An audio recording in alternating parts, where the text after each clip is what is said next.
మా తింగరాయన వచ్చాడంటే సమీరా జంప్ జిలాని అని అప్డేట్ చెప్పడానికేమో.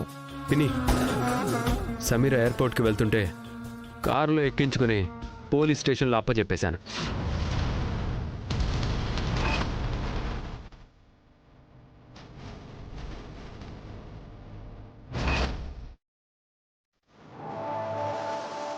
దేవుడో, ఇదెక్కడి ట్విస్ట్? పిన్ని, అంతా నువ్వు చెప్పినట్టే చేశాను. ఎక్కడా సమీరాకు అనుమానం రాకుండా పోలీస్ స్టేషన్లో డ్రాప్ చేశాను. కానీ నిజం బయట పెట్టే వరకు సమీరాకి 3rd డిగ్రీనే.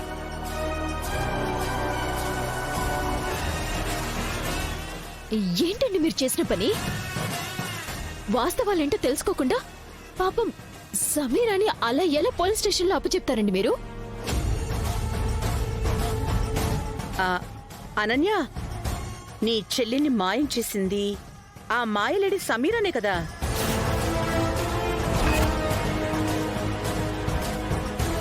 అదే ఆ అనుమానంతోనే కదా ఆమెని పట్టి పోలీసులకి అప్పగించాడు రోహిత్.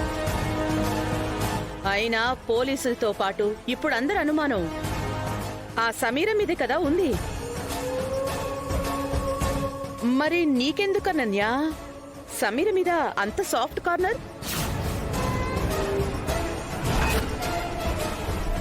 అవునమ్మా అనన్య, ఎందుకు ఆ అమ్మాయి మీద అంత జాలి చూపిస్తున్నావు? అయ్యో అదే గారు, ఇదేమీ జాలి కాదండి.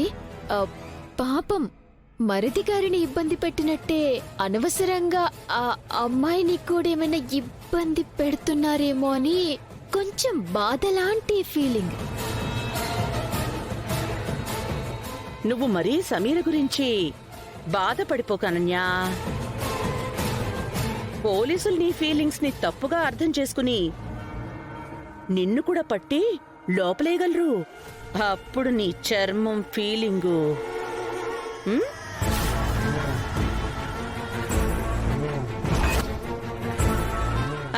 అదే అనన్యా, నువ్విలా క్రిమినల్స్ కి అనుమానితులకి సపోర్ట్ చేస్తే పోలీసులు నీ చెల్లి మాయం అవడానికి వెనక నీ హస్తం కూడా ఉందని అనుమానించరు?